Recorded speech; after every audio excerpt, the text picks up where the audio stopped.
Bassim et Saoud, le puits du bonheur. Une vanne s'ouvre. 9 camions de couleurs différentes font leur plein à la source du pétrole brut.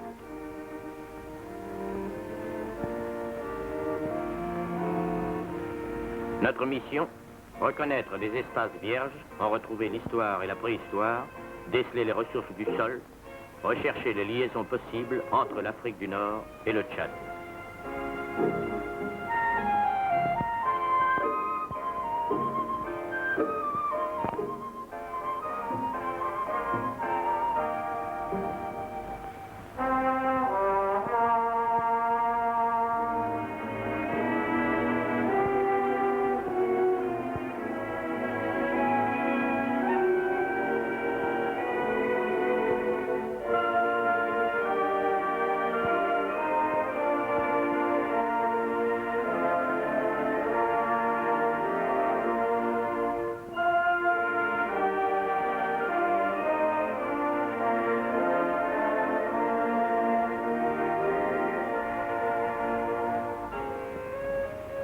XXe siècle, nouvel âge du désert, une terre à exploit, mais aussi terre avare où l'on ne s'aventure pas sans moyens.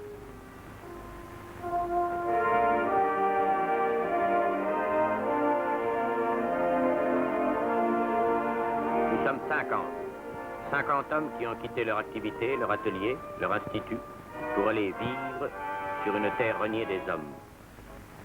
Nos 9 gazelles emportent 45 tonnes de matériel.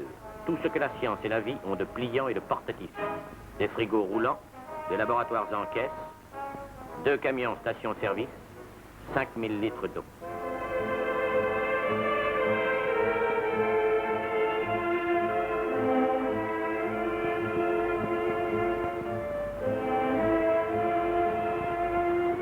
Jeannette la Blanche, dernière oasis, avant le plus redouté des déserts, le Ténéré.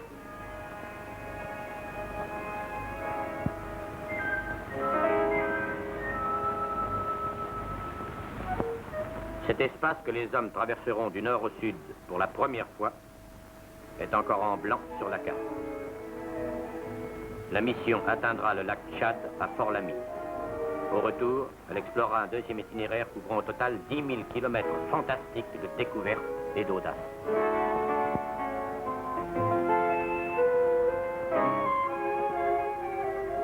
Mission sans piste, premier sillage dans cet empire du silence.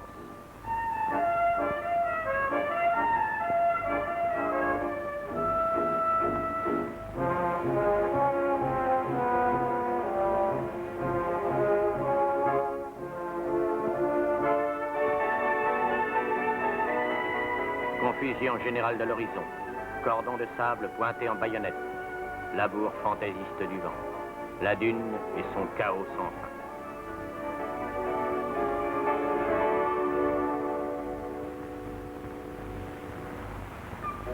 Une sportive poursuite s'engage avec la faune aventureuse, surprise, dans son existence famélique. La course est pleine d'embuscades. Le troupeau d'adax et nos gazelles semblent emportés par le même élan.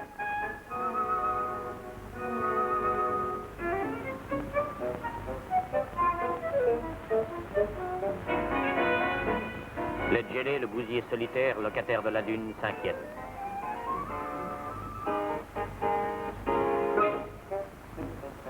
Le vagabond des lieux, le fennec, s'enfuit.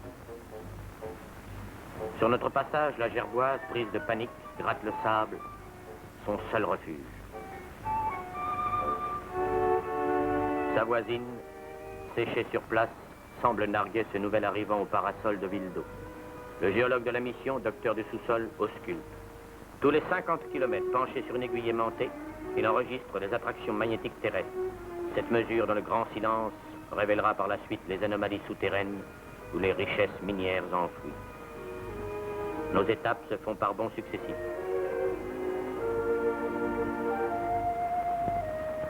Soudain, un retour en arrière de plusieurs milliers d'années.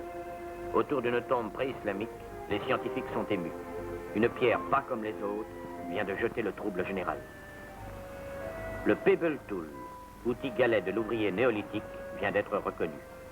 Remarquez cette taille biface, la première ébauche de l'artisanat, le coup de poing du premier âge servant à tuer pour manger.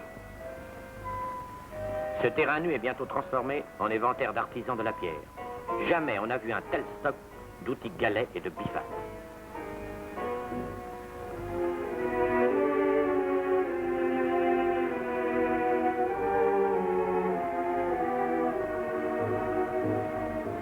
Il a suffi d'un coup d'œil expert pour découvrir ce vaste atelier vieux de 600 000 ans.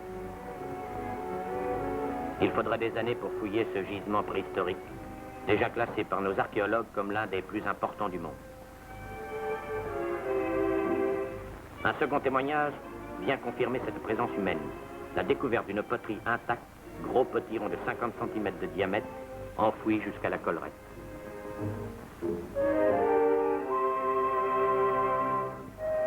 Nos spécialistes, avec des soins paternels, dégagent cette pièce unique au monde. Les préhistoriens ont remarqué que ce vase, servant à contenir de l'eau ou de la farine, était posé et non jeté. Ses propriétaires avaient-ils déserté le Ténéré sur un sauve-qui-peut général en laissant la vaisselle sur place?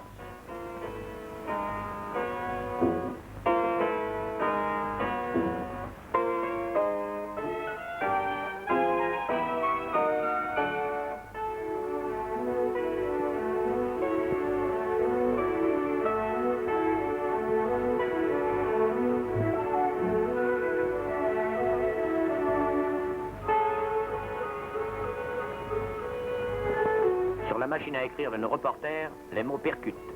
Il y a du sensationnel au-delà du 20e parallèle.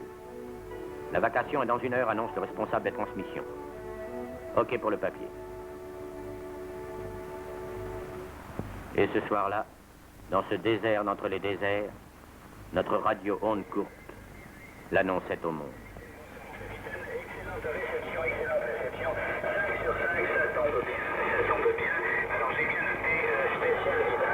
L'importance de cette découverte par les préhistoriens de la mission Ténéré.